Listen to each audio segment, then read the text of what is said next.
இப்போ நம்ம நேயர்களுடைய கேள்விக்கு ஒன்று வருவோம். முக்கியமான கேள்வி ரொம்ப நாளா தொடர்ந்து வந்துட்டே இருக்கு. அனுராதா சைதாப்பேட்டையிலிருந்து. உங்கள் நிகழ்ச்சிகளை விரும்பி பார்ப்பேன். நீங்களும் திரிசக்தியாரும் சேர்ந்ததால் மிகவும் சந்தோஷம். ம். அமைச்சர் நேரு செய்த மகா ஊழல் பற்றி விளக்கமாக எடுத்துரைங்கள் ஐயா. விளக்கமாகனா அப்புறம் அதுக்குன்னு தனி எபிசோடு உள்ள போட்டிருக்கிற ராவணாவில் அதை பாருங்க.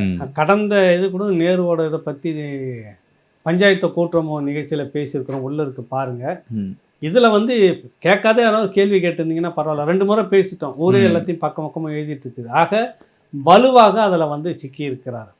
எப்படி எந்த விதத்தில் மற்றவங்க அமைச்சர்களை விட இது எந்த விதத்தில்னா வெளிப்படையாக என்கிட்ட கட்சி இங்கே என்கிட்ட வாங்கின இந்த கமிஷன் தொகையிலிருந்து நான் கட்சி தலைமைக்கு இவ்வளவு கொடுத்துருக்கிறேன். பிஎஃப்ஆ கொடுத்துருக்கேன்றாரா? பார்ட்டி ஃபண்ட் இல்லை, பார்ட்டி ஃபண்டினுடைய கணக்கு வழக்கு யார் பேரில் இருக்குன்னா முதலமைச்சர் ஸ்டாலின் அவர்கள் பேர்லையும் கட்சி தலைவர் ஸ்டாலின் அவர்கள் பேர்லையும் உதயநிதி பேர்லையும்.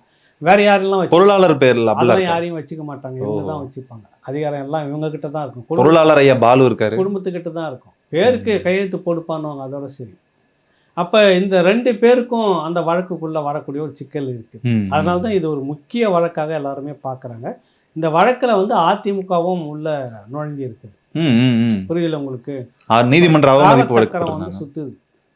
எப்படி சொல்லுங்க? இப்ப கைது செய்யப்படுவாரா மாட்டாரா? கட்டாயம் நடக்கும். எலெக்ஷன் 100% நடக்கும். தேர்தல் தேதி அறிவிச்சிட்டாங்கன்னா அறிவிச்சாலும் அறிவிக்க கட்டி போனாலும் அதனுடைய ப்ராசஸ் நடக்கும் தம்பி.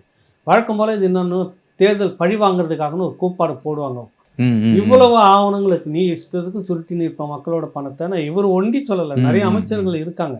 மக்கள் பணத்தை எல்லாத்தையும் சுரண்டிக்கிட்டு இருப்பீங்க, உனக்கு ஏது இவ்வளவு பணம்னு கேட்டா கணக்கு சொல்ல மாட்டீங்க.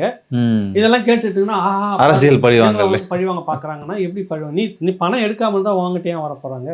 இந்த ப்ராசஸ்லாம் நடக்கும். காலசக்கரம் சுத்துதுன்னு சொன்னேன்ல உங்களுக்கு. வழக்கு சுப்பிரமணிய சாமி போடுறாரு ஜெயலலிதா மேல சொத்து குவிப்பு வழக்கு, கரெக்டா? இதுல காலப்போக்கில் நடந்துட்டு இருக்கும்போது திமுக பேராசிரியர் அன்பழகன் அதுக்குள்ள தன்னை இணைச்சிக்கணும்னு கூட அவர் மனுதாரரா இணைச்சிக்கிறாரு. ஆமா, அது அப்பட்டமான அரசியல் பழிவாங்க நடந்து. கடைசியாக இவர்கள் தான் பெட்டிஷன் போட்டு அங்கே நாம் கர்நாடகாவுக்கு மாற்றி அது கடைசியாக எப்படி முடிஞ்சதுன்னு தெரியும் உங்களுக்கு.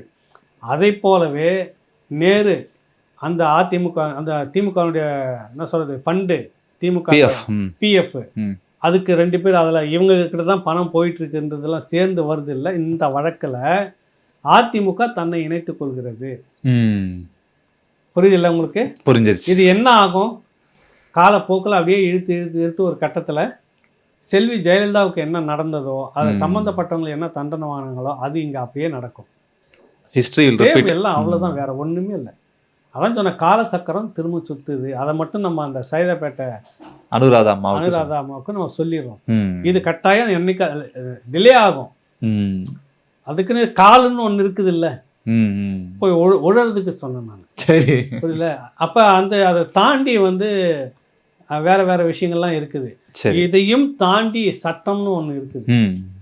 தன் கடமையை செய்யும். அது என்னைக்கா இருந்தாலும் ஒரு கட்டத்தில் வந்துட்டு அது வேலையை கட்டாயம் செய்யும். செல்வி ஜெயலலிதா அவர்கள் சம்மந்தப்பட்டவர்களுக்கு எப்படி கிடைச்சதோ அதில் வந்து 2-3 பேர் வந்தாங்க. அந்த கண்ணாடி போட்டுக்கிட்டு வச்சுருப்பார் சுதாகரா, அவங்க மகன், வளர்ப்பு மகன், அவங்க இளவரசி. அது போல இந்த தரப்புலையும் குடும்பத்திலையும் கொஞ்சம் பேர் உள்ள இருக்கிறதுக்கு வாய்ப்பு. காலச்சக்கரம் தான் சுத்துதுன்னு சொல்றது நடக்கும். ரைட். அடுத்ததாக விக்னேஷ் திருக்கோவிலூர். எல்ஜிபிடி ஆதரவு கருத்து கொண்ட ஒரு திருநங்கையை சீமான் அவர்கள் வேட்பாளராக அறிவித்திருக்கிறார். இது பற்றி ஏகலைவன் ஐயா உங்களுடைய கருத்து என்ன? ஏன்னா இதுல என்ன இருக்குது இவருக்கு புரியல எனக்கு. அவங்க தெளிவா விளக்கம் கொடுத்துட்டாங்க. உங்க கருத்து, உங்க நிலைப்பாடு என்னன்னு? என்னுடைய நிலைப்பாடுன்னு அவங்க திருநங்கை என்ற அளவில் கொடுத்துருக்குறாங்க. அவங்க எல்ஜிபிடி இல்லை, அவங்க வந்து ஆதரிக்கிறாங்கன்ற அந்த தளம் வேற. அதிலே வந்து சொல்லியிருந்தாங்க அந்த மாதிரி ரோட்ல நீங்க பார்த்த மாதிரி இருக்கிறதெல்லாம் நாங்க விரும்பாத ஒரு கட்டுப்பாடு வரக்கூடியவர்களை நாங்க முடிஞ்ச வரைக்கும் கவுன்சிலிங் பண்ணி அவங்க பேரண்ட்டுக்கிட்ட ஒப்படைக்கிறதுக்கு தான் நாங்க இருக்கிறோம். அதுக்கான கட்டமைப்பை தான் நாங்க செய்கிறோம். நீங்க சொல்ற மாதிரி ரோட்ல பார்த்துட்டு இருக்கிறீங்களா, அவங்கள மாதிரி நாங்க இல்லை. எங்களுக்கும் ஒரு சில விதிமுறைகள்லாம் வச்சுக்கிட்டு செயல்படுறது தான் இந்த டீம். அதெல்லாம் திருநங்கைக்கு ஒரு முறையும் கொடுத்துருக்குறாங்க. இதுல என்ன இருக்குது? இது ஒன்றும் பெரிய, அவங்களும் இந்த சமூகத்துல ஒருத்தர் தானே. உங்களுக்கு புரியுதுல? உங்களுக்கு சமூகத்தில் அவங்களும் அங்கீகரிக்க முடியாது. அது எல்ஜிபிடி அந்த மாதிரி கும்பல் எப்படி உள்ள வந்து கொடுத்துக்கலாம்னா, நீ ஏன் எதனா ஒன்று புலம்பிட்டு இருந்துச்சுன்னா புரியுதுல உங்களுக்கு? அது வேற மனநிலையில நீங்க பேசுவீங்க. சரி. அது இவங்க சரியான மனநிலையில் தான் இவங்க தேர்வு செய்து வச்சுருக்காங்க. இந்த டீமும் வந்து சரியான டீம் தான்.